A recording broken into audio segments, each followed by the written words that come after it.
உலக ஒருமைப்பாட்டு உறவினரே அனைவருக்கும் வணக்கம். தாய்மொழி கலைமன்றத்தின் ஊடாக ஒவ்வொரு மாதமும் ஒவ்வொரு சிந்தனை கருத்தினை முன்வைத்து வருவதை நீங்கள் எல்லோரும் அறிந்துள்ளீர்கள். அந்த வகையில் 69வது மாத சிந்தனையாக உயிர் உறவின் உதிரம் என்ற தலைப்பில் சில சிந்தனை கருத்துக்களை 2026ஆம் ஆண்டுக்கு ஏற்ற வகையிலும் தற்கால வாழ்வியலை பிரதிபலிக்கின்ற வகையிலும் உங்களோடு பகிர்ந்து கொள்ள போகின்றேன். அதற்கு முன்னர் இந்த குட்டி கதையை கேளுங்கள். குட்டி கதையினுடைய தலைப்பு உயிர் உறவின் உதிரம்தான். இதுதான் தலைப்பு, உயிர் உறவின் உதிரம். இந்த குட்டி கதை எங்கே நடைபெறுகிறது என்றால், டென்மார்க்கிலே இந்த கதை களம் இருக்கின்றது. டென்மார்க்கிலே சர்வதேச கல்வி மாநாடு ஒன்று நடைபெற இருக்கின்றது. அங்கே பலர் பிரசன்னமாகி இருக்கின்றார்கள். அவ்வேளையிலே நைஜீரிய நாட்டு கல்வி அமைச்சரும், இலங்கை நாட்டு கல்வி அமைச்சரும், நெதர்லாந்து நாட்டு கல்வி அமைச்சரும் ஒரு விடுதியிலே தங்கியிருக்கின்றார்கள். அடுத்த நாள் அந்த மாநாடு நடைபெறப் போகின்றது. அன்றைய பொழுது கழிந்து அடுத்த நாள் விடுகின்றது. மாநாட்டுக்கு செல்வதற்கு எல்லோரும் ஆயத்தமாகின்றார். அங்கே மாநாடு நடைபெறுகின்ற இடம் கிட்டத்தட்ட ஒரு 4 கிலோமீட்டருக்குள் தான் இருந்தது. அங்கே கார், அதாவது மகிழுந்து நிறுத்தப்பட்டிருந்தது. அதோடு சாரதியும் இருந்தது. விருப்பமானவர்கள் மிதிவண்டியில் போகலாம். அங்கே மிதிவண்டியும் இருந்தது. உடனடியாக நைஜீரிய நாட்டு கல்வி அமைச்சரும், இலங்கை நாட்டு கல்வி அமைச்சரும் அந்த மகிழுந்தில் ஏறிக்கொண்டார்கள். நெதர்லாந்து நாட்டு கல்வி அமைச்சர் அங்கிருந்த மிதிவண்டியை எடுத்து தன்னுடைய பயணத்தை தொடர்ந்தார். இன்னும் ஒரு நாடு என்பதால் அவர் பின்னால் சில காவலாளிகளும் மிதிவண்டியிலே பயணமானார். அவ்வாறு பயணமாகிக் கொண்டிருக்கின்ற வழியிலே ஒரு இடத்திலே திடீரென்று இந்த இலங்கை நாட்டு கல்வி அமைச்சரும் நைஜீரிய நாட்டு கல்வி அமைச்சரும் ஒன்றாக சென்ற காரும் எதிரே ஒரு குழந்தையை ஏற்றிக்கொண்டு வந்த ஒரு காரும் விபத்துக்கு உள்ளாகிவிட்டது. விபத்துக்கு உள்ளாகியதும் அந்த இடத்திலே பக்கத்தே ஒரு சிறிய ஆறொன்று ஓடிக்கொண்டிருந்தது. எதிரே வந்த காரை செலுத்திய சாரதி அந்த விபத்திலே இறந்து கொண்டார். குழந்தை தவறுதலாக பக்கத்திலே இருந்த ஆற்றிலே விழுந்து விட்டது. காரிலே இருந்த ஒரு கண்ணாடி பெட்டியில் நிறைய பணமும், இன்னும் ஒரு கண்ணாடி பெட்டியில் நிறைய தங்கமும் அப்படியே பல என்று காட்சியளித்தது. உடனடியாக இலங்கை நாட்டு கல்வி அமைச்சர் அந்த கண்ணாடி பெட்டியில் உள்ள தங்கத்தை பாதுகாப்பாக தூக்கி தன்னுடைய காரிலே வைத்தார். நைஜீரிய நாட்டு கல்வி அமைச்சர் அந்த கண்ணாடி பெட்டியிலே இருந்த பணத்தை தூக்கி தன்னுடைய மடியிலே பாதுகாப்பாக வைத்துக் கொண்டார். தூரத்தை வந்து கொண்டிருந்த நெதர்லாந்து நாட்டினுடைய அந்த ஜனநாயக தன்மையுடைய அந்த கல்வி அமைச்சர் அருகிலே இருந்த நீரோடையிலே விழுந்து, அந்த சிறிய ஆற்றிலே விழுந்து தத்தளித்துக் கொண்டிருக்கின்ற குழந்தையை கண்டுவிட்டார். உடனடியாக தன்னுடைய மிதிவண்டியை நிறுத்திவிட்டு அந்த நீரோடைக்குள், அந்த ஆற்றுக்குள்ளே பாய்ந்தார். பாய்ந்ததும் இருவரும் ஒன்றாக அந்த ஆற்றிலே, அந்த குழந்தையும் அந்த நாட்டினுடைய அதாவது நெதர்லாந்து நாட்டினுடைய கல்வி அமைச்சரும் அடித்து செல்லப்படுகிறார். தொடர்ந்து நைஜீரிய நாட்டு கல்வி அமைச்சரும் இலங்கை நாட்டு கல்வி அமைச்சரும் மாநாட்டுக்கு தங்களுடைய பயணத்தை மேற்கொள்கின்றார். சாரதியும், அந்த மகிழுந்து சாரதியும், கார் சாரதியும் எந்த விதமான மாற்று கருத்தும் தெரிவிக்காமல் அவர்களை ஏற்றிக்கொண்டு அந்த மாநாடு நடைபெற்ற இடத்திலே விடுகின்றார். அன்று அந்த மாநாட்டுக்கு அந்த டென்மார்க்கினுடைய பிரதமர் வருவதாக இருந்தது. ஆனால் அவருடைய குழந்தை ஏதோ ஆபத்தில் சிக்கியிருக்கின்றபடியால் சற்று நேரதாமதமாக வருவதற்காக அந்த மாநாடு சற்று நிறுத்தி வைக்கப்பட்டிருந்தது. உலகத்தில் இருக்கின்ற 56 தேசங்களில் உள்ள கல்வி அமைச்சர்களும் அங்கே ஒன்று கூடியிருக்கின்றார்கள். அந்த டென்மார்க் நாட்டினுடைய பிரதமருடைய வருகைக்காக வேண்டி அந்த கல்வி மாநாட்டு மண்டபமே அப்படியே விழிமேல் விழி வைத்து காத்து கிடக்கின்றது.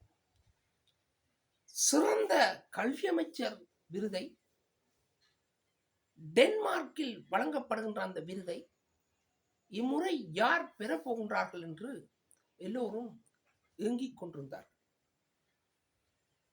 திடீரென்று டென்மார்க்கினுடைய பிரதமர் அந்த மாநாட்டு மண்டபத்திற்கு பிரசன்னமானார். அவரை தொடர்ந்து நெதர்லாந்து நாட்டினுடைய கல்வி அமைச்சரும் அந்த சிறிய குழந்தையோடு அங்கே பிரசன்னமாகி மாநாடு சிறப்பாக நடைபெறுகின்றது. அவ்வேளையிலே 2025 ஆண்டின் உலகிலே தலை சிறந்த மனிதநேயம் மிக்க, பண்புத்தரம் மிக்க, வாழ்க்கை தரம் உயர்வாக உள்ள சிறந்த மனிதாபிமானம், தொழில்நுட்பம், சமூகம், வியாபார நோக்கற்ற, பொருளாதார தரம், பண்புத்தரம் கொண்ட சிறந்த கல்வி அமைச்சர் என்று அந்த நெதர்லாந்து நாட்டினுடைய கல்வி அமைச்சர் அவருக்கு சிறந்த விருது வழங்கப்பட்டது. அப்போது அங்கு எல்லோரும் திகைத்திருந்தார்கள். ஏனென்று சொன்னால், சிறிது நேரத்தில் டென்மார்க் நாட்டினுடைய பிரதமர் தன்னுடைய உரையிலே குறிப்பிடுகின்றார், என்னுடைய குழந்தை என்னுடைய வாகன சாரதியுடன் சென்றிருந்தது. ஒரு ஆபத்திலே சிக்கிக் கொண்டது. அந்த குழந்தையை வேறு நாட்டிலிருந்து வந்த ஒரு கல்வி அமைச்சர் பத்திரமாக மீட்டு வைத்தியசாலையிலே சேர்த்திருக்கின்றார். இங்கே இவருக்கு அது ஒரு பொருட்டாக நினைக்காமல் விட்டிருக்கலாம். ஆனால் தங்கம், பணம் இவற்றை விட குழந்தைகள் சிறந்த செல்வம் என்ற ஒரு பண்புத்தரமான ரீதியிலே உருவாக்கப்பட்டிருக்கிறார். அவரோடு 2 கல்வி அமைச்சர்கள் வந்ததாகவும் அவர் குறிப்பிட்டார். இருந்த போதிலும் நெதர்லாந்து நாட்டினுடைய கல்வி அமைச்சர் நைஜீரிய நாட்டு கல்வி அமைச்சரையோ இலங்கை நாட்டு கல்வி அமைச்சரையோ அங்கே காட்டிக் கொடுக்கவும் இல்லை. அங்கே அவர்களை பற்றிய எந்த கதையும் இல்லாமல் வசைப்பாடவும் இல்லை. அவர்களுக்குரிய கௌரவிப்பையும் பெற்றுக் கொடுத்தார். அதாவது இலங்கை நாட்டிலிருந்து வந்த அந்த ஜனாதிபதி என்ற அடிப்படையில் செயற்பட்டு கொண்டிருக்கின்ற அவருடைய திட்டங்களை நடைமுறைப்படுத்துகின்ற கல்வி அமைச்சரும், நெதர்லாந்து நாட்டிலிருந்து ஜனாதிபதி என்ற அடிப்படையில் செயற்பட்டு கொண்டிருக்கின்ற அந்த நாட்டு கல்வி அமைச்சரும், நைஜீரிய நாட்டு ஜனாதிபதி என்ற அடிப்படையில் செயற்பட்டு அந்த திட்டங்களை நடைமுறைப்படுத்தி கொண்டிருக்கின்ற கல்வி அமைச்சரும் அங்கே தங்களுக்குள் நடந்த விடயங்களை ஒருவரை ஒருவர் சாடிக்கொள்ளவில்லையும் சாடிக்கொள்ளவும் இல்லை, ஒருவரை ஒருவர் பாராட்டிக் கொள்ளவும் இல்லை. அந்த இடத்திலே இந்த நெதர்லாந்து நாட்டு கல்வி அமைச்சர் இலங்கை நாட்டு கல்வி அமைச்சரை அறிஞராக மதித்து, நைஜீரிய நாட்டு கல்வி அமைச்சரை மனிதராக மதித்து அவர்களுக்குரிய கௌரவத்தையும் பெற்றுக் கொடுத்தார். இங்கே நாம் ஒன்றை விளங்கிக் கொள்ள வேண்டும். மனிதன் எத்தகைய பண்பு தரத்தை கொண்டிருக்க வேண்டும், அறிஞன் எத்தகைய பண்பு தரத்தை கொண்டிருக்க வேண்டும், ஞானி எத்தகைய பண்பு தரத்தை கொண்டிருக்க வேண்டும், முனிவன் எத்தகைய பண்பு தரத்தை கொண்டிருக்க வேண்டும். இங்கே நைஜீரிய நாட்டு கல்வி அமைச்சர் அறிஞனா, ஞானியா, முனிவனா, மனிதனா? இலங்கை நாட்டு கல்வி அமைச்சர் அறிஞரா, முனிவரா, ஞானியா, மனிதரா? நெதர்லாந்து நாட்டு கல்வி அமைச்சர் இந்த 4 பண்பிலே எதை உடையவர்? டென்மார்க்கினுடைய பிரதமர் எதை உடையவர் என்பதை நீங்களே சிந்தியுங்கள், உங்களது சிந்தனைக்கு விடுங்கள்.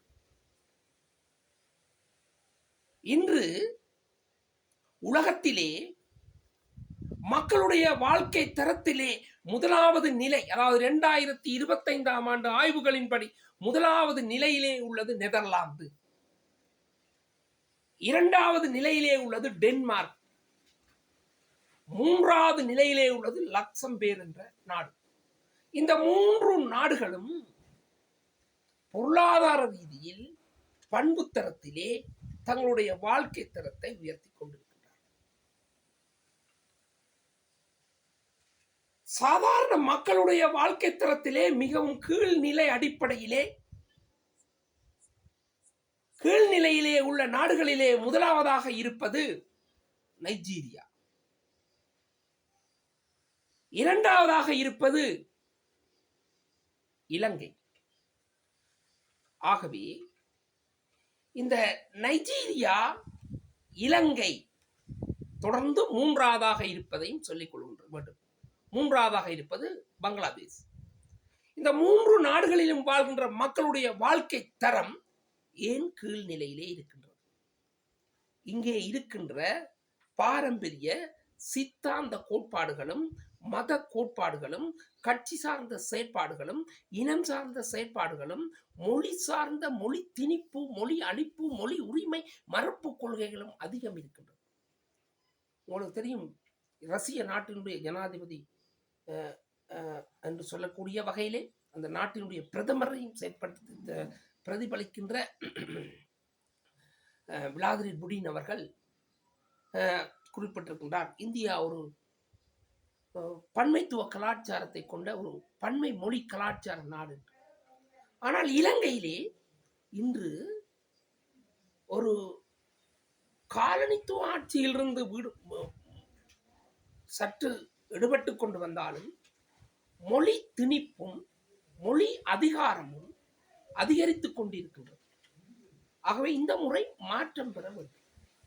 இந்த உயிர் உறவின் உதிரம் என்ற கதையின் அடிப்படையில் நாம் சற்று சிந்தித்து பார்க்க வேண்டும். இலங்கையிலே இன்று மக்களுடைய வாழ்க்கை தரம் கீழ்நிலையில் இருக்கின்றது. 2025ஆம் ஆண்டு அடிப்படையிலே மனிதர்களுடைய அடிப்படை தேவை, அத்தியாவசிய தேவைகள், அதாவது போக்குவரத்து, பொழுதுபோக்கு, நேரம், ஏனைய செயற்பாடுகள், உணவு, பழக்க வழக்கங்கள் என்ற அடிப்படையிலே, சர்வதேச ரீதி அடிப்படையிலே, கணிப்பிட்ட அடிப்படையிலே நைஜீரியா வாழ்க்கை தரத்திலே முதலாவது கீழ்நிலையிலே முதலாவது இடத்திலேயும், இலங்கை 2வது இடத்திலும், பங்களாதேஷ் 3வது இடத்திலும் இருக்கின்றது. அப்ப இதற்குரிய காரணம் இங்கே இருக்கின்ற காலகாலமாக கட்சி சார்ந்த அரசியலுடைய செயற்பாடு. நேரடியான ஒரு உதாரணத்தை சொல்கிறேன். இலங்கையிலே 2025ஆம் ஆண்டு வடமாகாணத்தினுடைய கல்வி பணிப்பாளர், அதாவது மாகாண கல்வி பணிப்பாளர் நியமனம் நடைபெற்றது. இங்கே முதலாவது நிலையில் உள்ளவரை தவிர்த்து, இரண்டாவது நிலையில் உள்ளவரை தவிர்த்து, மூன்றாவது நிலையில் உள்ளவரை தவிர்த்து, நான்காவது நிலையில் உள்ளவரை தவிர்த்து, அதற்கு அப்பால் பட்டு ஒருவரை நியமித்திருக்கின்றார்கள்.